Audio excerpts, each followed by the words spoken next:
Hello, and welcome to Friends for Life, a podcast of the Lutheran Church Missouri Synod's Life Ministry. We're sharing the stories and insights of real people living out God's love for the people He's created. We hope you'll stick around and be our friends for life. Thanks so much for joining us. I'm your host, Tiffany Manor, and joining me on Friends for Life today is Kristi Hofferber. Welcome, Kristi. Why don't you tell our listeners a little bit about yourself? Certainly. Thank you. It's a pleasure to be here. I am Kristi Hofferber. And my background is I was conceived in rape and incest. I do pro-life speaking, and I am also over a pregnancy resource center in Illinois and wear many hats. Well, we've not known each other very well for very long, but I've always enjoyed the time we've spent together. It was, really about the time that the pandemic started, like 2020. I don't know if you even remember this. You and I first met and we chatted on the phone a couple of times, and I thought, I would really like to get to know Kristi better. And I always think whenever I see you at things, Kristi seems like someone I could really be friends with. But I'm thankful that you're doing so much really great work in the pro-life community and the pro-life movement. I know you've served at a lot of organizations that have a human care emphasis and been on boards and things like that. But this work that you're doing in a pregnancy center, really important. And I'm also really thankful that you help those of us who are in the pro-life community think about when we're asked about exceptions to abortion, how we can answer that question and how we can witness to God's creation of all life, His value for every person that He's ever created. And I think it would be really helpful to other people to hear you describe that. So, Kristi, it's so hard when people bring up these situations. They might be loving, well-meaning people in all other ways, but then they say, but shouldn't abortion be allowed if there's rape or incest? Isn't that a loving thing to do, to let someone who's been traumatized have an abortion? How do we answer that question? It's a very difficult situation and a difficult question to answer. One of the most important things is to remember that each one of us are created in the image of God. So it doesn't matter our conception. Another important thing to note is that each one of us, again, no matter how we're conceived, has just as much value as the next person, right? So God doesn't make exceptions. Each one of us has just as much value as the next person. And we don't want to misplace that compassion. So in a case of rape and incest, you have not just one victim, but two. So both the mom and the child. And so you have to look at both of those.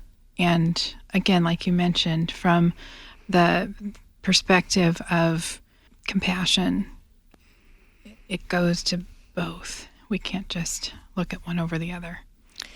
I think about compassion, I'm always reminded of Christ having compassion on the people that He met, and how He's not just an example of that we follow, but that He Himself is compassion. And so as we're in Christ, He can grow that in us, and to see each person, whether they're born yet or whether they're right in front of us, being confused and questioning, that's someone for whom Christ died. He had compassion on them.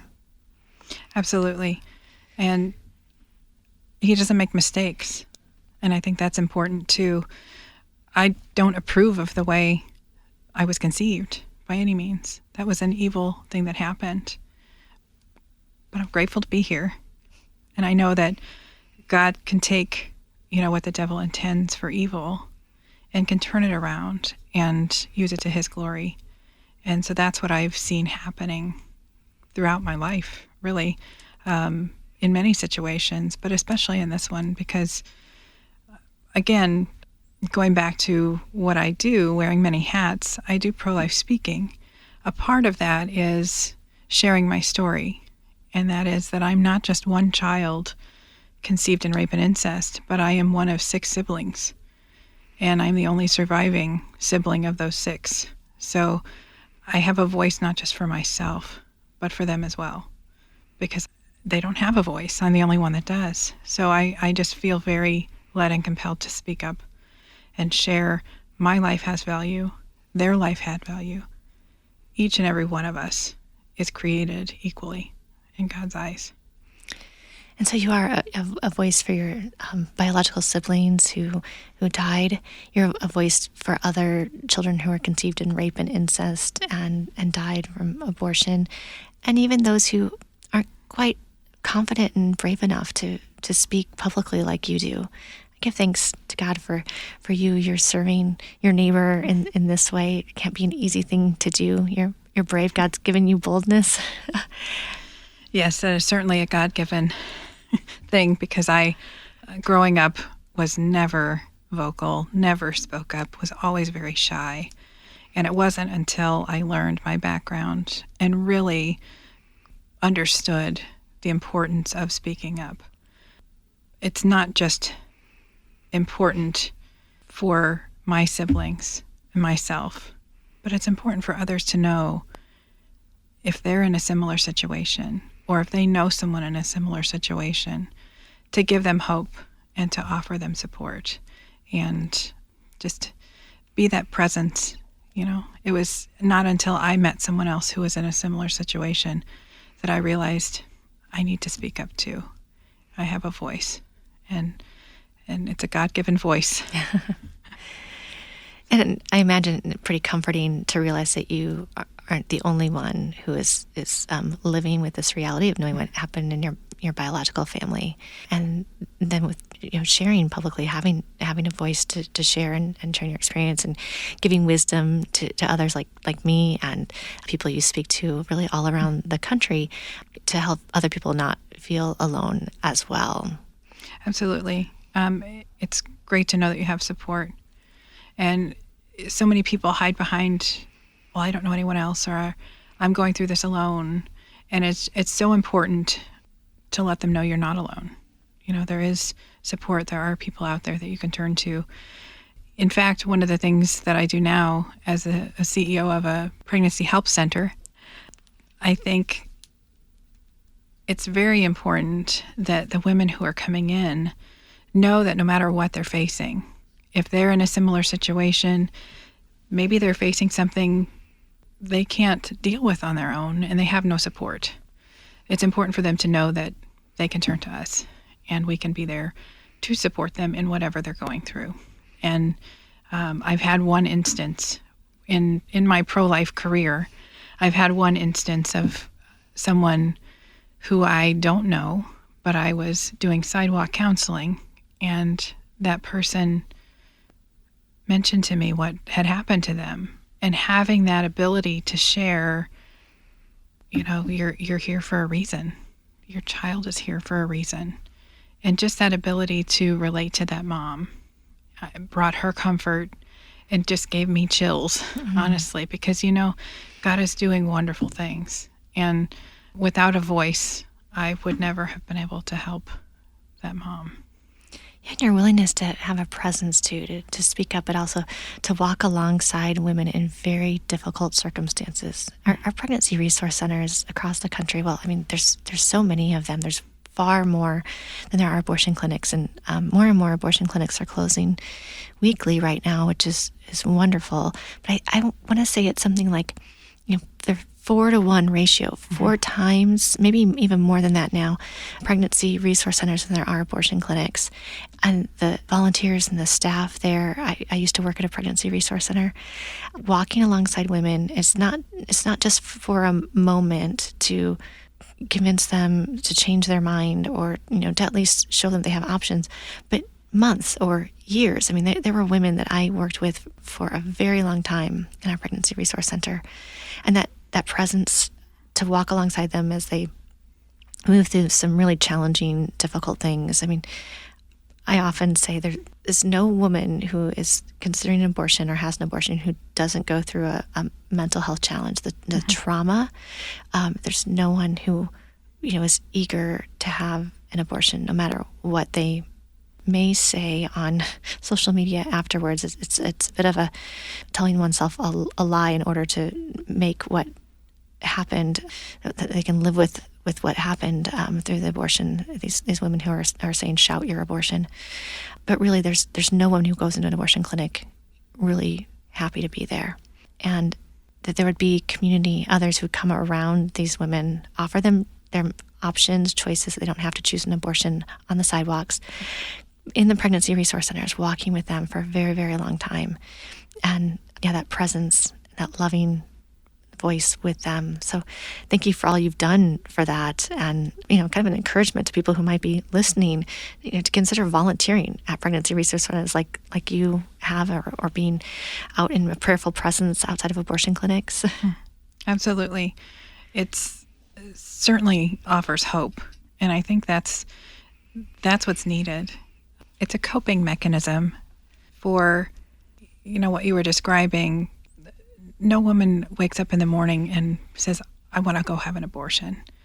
It's the way that they process and the way that they understand that, and their reaction to that. It can be a coping mechanism for what they've been through. So we meet women where they are. We walk with them side by side, walk them through whatever situation it is. And you often hear, well, you just want to ensure that the baby survives, and then you're done. That is absolutely not the case. Nope. We will continue to walk as long as it takes. We don't put time limits on it. If you need to come back and talk to us 3 years, 4 years, 5 years down the road, please pick up the phone. We're here. We want to offer you that support, and we want you to feel supported. And I think that's important, and certainly more volunteers. We absolutely need the volunteers to be a part of it, and they make up a lot of our pregnancy help centers. A lot of the services are done by volunteers, and so that's crucial to have them involved, and that also allows them to see how big of a difference they can make, because they're offering hope. That's a big thing.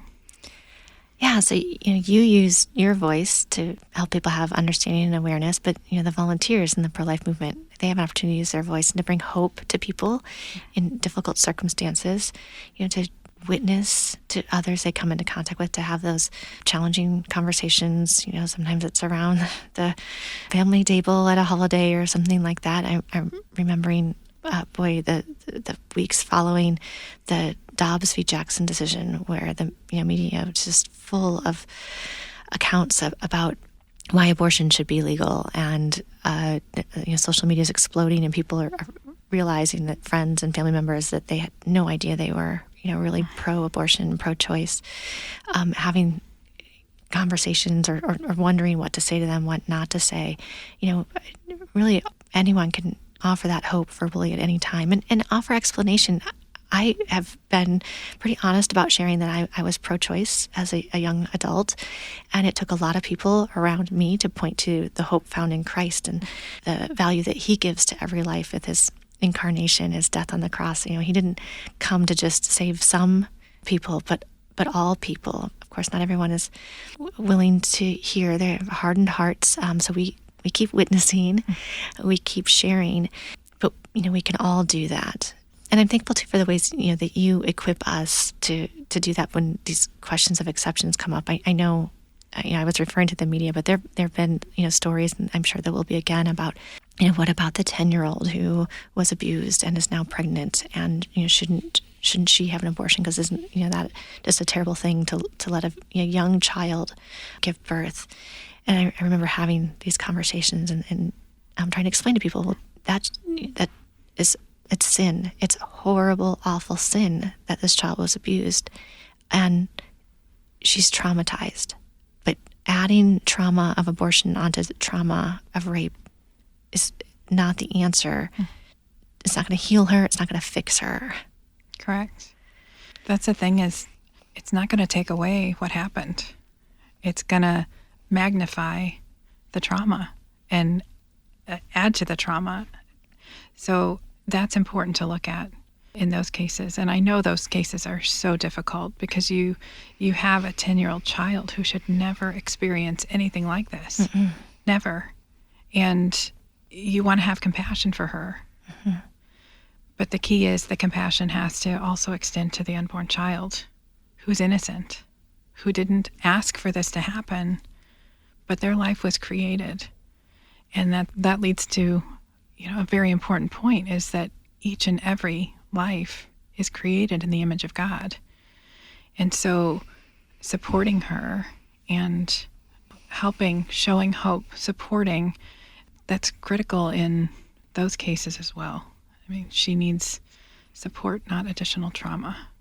Yeah, as we were talking about walking with people, you were describing years later. I mean, that's what's needed, is to walk with, whether it's a child or a fully grown adult, a woman who's been raped or forced into actions that she did not wish, whether it was incest or not. This trauma lasts for the years that she has left on earth. And so we continue to walk with them and not, heap and pile trauma on instead, but instead, whenever we can, share the gospel, share God's promises, God's love. Right. And that's what we're called to do. We're called to meet her where she is and to share God's love, because his love has no boundaries, and he can love her exactly where she's at and love her unborn child, no matter how that child was conceived. And so that's something that more and more pregnancy help centers are doing. They're incorporating the gospel and working with women to help them understand God's love for them. And I can't tell you how grateful I am to be in the position I'm in and to be a part of that. It's humbling, because it's come full circle. So it's just very humbling. You're a blessing to so many. Thank you. It's God. That's all I can say. It's give him all the glory.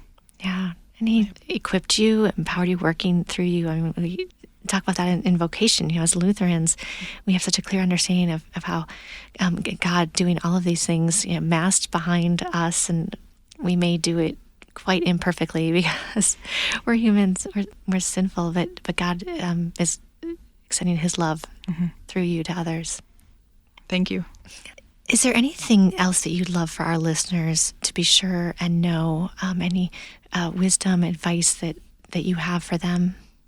I do, actually. So I have an article that I want to share and just give some information from that article, and then tell you where to find it as well. So it's from the Center of Human Dignity at Family Research Council, and you can find it on their website. It's frc.org. That's a really easy one to find. It's just, the acronym, right? frc.org. Yes. Super easy. The title of the article is Difficult Conversations, Rape and Incest. It's a great article if someone is struggling to understand what to say, if they know someone, or if they're approached, or if they're even in discussion with someone about these cases and making an exception.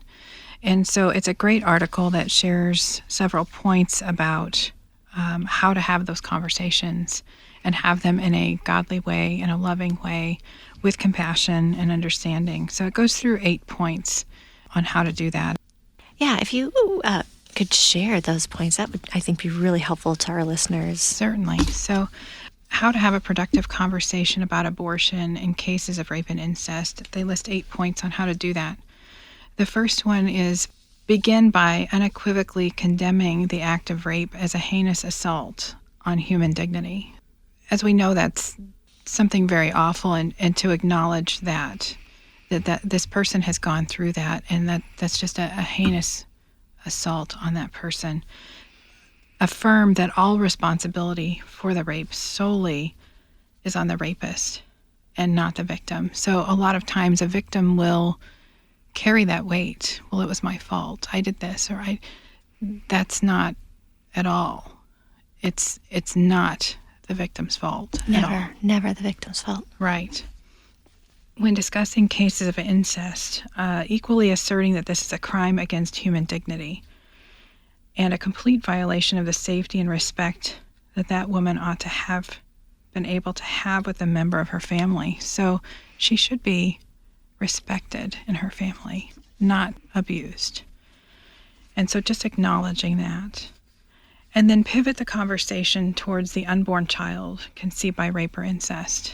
And this is a difficult thing for some people to do because of the exceptions. You want to have compassion for the mom, but then extend that compassion to the child as well. Highlight that this child is innocent and an innocent third party to the crime that occurred, and that aborting the child punishes the child for someone else's wrongdoing. It doesn't punish the perpetrator, it punishes the child. The next point goes on to say, if your conversation partner accuses you of lacking compassion for the mother and only caring about the well-being of the baby, respond with information about the additional trauma that the abortion inflicts on the woman, both mentally and physically. And this is something we just talked about as well. That's an additional trauma that's added. Tell your conversation partner that abortion does not heal the wounds inflicted by rape and incest. Rather, it adds further trauma for the mother to deal with. Your conversation partner might name any number of potential scenarios in which they think that the abortion is especially justifiable, being pregnant by rape. Respond that no matter the circumstance, it does not change the fact that the unborn child is also an innocent human being and does not deserve to die. Explain that forcing the trauma of abortion on a minor is not compassionate and could cause a lifetime of distress and guilt, which we also talked about. That's something that's carried throughout the remainder of their life. And then the final 2 points. Point your conversation partner to the options and resources that are available to victims of rape and incest who choose life for their babies. So there's a lot of support. And we've talked about pregnancy resource centers, and that's something that absolutely there's support there. So there's many different resources that we offer through any array of topics or situations. And so just knowing where to go to get that support is important. And like you mentioned too, the pregnancy centers far outnumber the abortion facilities, far outnumber. So there's always support there. And then finally, explain that the abortion exceptions send the message to people conceived by rape and incest that their lives are less valuable than those who are not conceived in difficult circumstances, and that they would have been better off aborted. Another aspect of that last statement, is the percentages of individuals who will hold exceptions but say they're pro-life. And that's a difficult thing, especially me in my shoes that I'm in, conceived in rape and incest. That's a difficult thing to understand, that the percentage is roughly 60% of individuals who say, I'm pro-life, but then they will say, except in the case of rape or incest. So I'm walking shoulder to shoulder with someone who I think is an ally, and I find that really they will hold an exception for my life. That is so hard, but I have my work cut out for me. I see that as a challenge. I see that as, okay, they don't know enough to understand my position and why I deserve to be here just as much as they do. And so that's where I feel very called, is to educate. Because unless they know, how are they going to ever understand and realize that every life has value? Their eyes need to be open. They still have some formation that God does through His Holy Spirit for them to understand that every life has value. Right. That God created you, Kristi, for a reason, and every child, because He wanted them to live the days that He's numbered for them, and not that someone else is going to cut short. Right. Right. Yeah. It's a challenge. It really is. But again, having a voice, and a God-given voice to speak up about the exceptions. If I can help one person look at it differently and understand, well, she does deserve her life, or that child in the womb who is conceived in rape, they're innocent. They don't deserve to die. They don't deserve, the death penalty, so to speak. They deserve life. They were given life. And that's a hard thing for people to understand sometimes. Thank you for helping them to understand. Thank you for helping us to understand. When I'm hearing you describe those 8 points that the Family Research Council and the Center for Human Dignity put out. I mean, they're really good things to learn. And it's a really, we have to practice this to become comfortable, to I'm thinking about, we give a reason for the hope that we have in Christ. We prepare ourselves to answer those hard spiritual questions. Well, we also prepare ourselves in advance for these conversations. And even you mentioned about knowing the resources that are available. Well, we have to learn about what's available locally. Where are the pregnancy resource centers? What options are there for victims of rape or incest? Where can they receive the psychological help that they need? And who can we refer them to for the spiritual questions that they're going to have? Are there pastors who are comfortable taking on these hard challenges, which I think any Lutheran pastor really is. I'm not so sure about others, but I every Lutheran pastor that I've known has really been able to share God's grace and the gospel promises, gospel truth of Christ who died for everyone, with people who are in difficult situations. But to do the research ahead of time and find out what's in our local community and where you can point people to, and to listen to you, seek out these types of really helpful instructional materials on how to defend life in a loving, compassionate way with the people around us, as we're, as you said, walking side by side with them. I don't have a story to share like yours, but I can tell people about my friend who's for life, Kristi, and how her life has value, and how thankful we are that your mother was able to give life to you, your biological mother, and then your mother raised you, adopted you, and raised you, nourishing your life all of these years, and now you doing the same within your own family. So we are prepared in advance. We can know now better how to answer those questions, and I really appreciate your taking the time today to, whoever might be listening to this podcast episode, and for our listeners too. I'm thankful for you tuning in and learning from Kristi. If you liked what you heard on this episode, please leave us a review, and don't forget to click the follow or subscribe button so you don't miss out on upcoming episodes. New episodes drop twice each month. And you can find us in the meantime on Facebook and Instagram as Friends for Life LCMS. We certainly want to hear from you, listeners. If you have an idea about a guest you'd like to hear or a topic you want talked about, email us at friendsforlife@lcms.org. Thanks for joining us. Friends for Life is a podcast that introduces listeners to life issues by introducing them to friends who stand for life.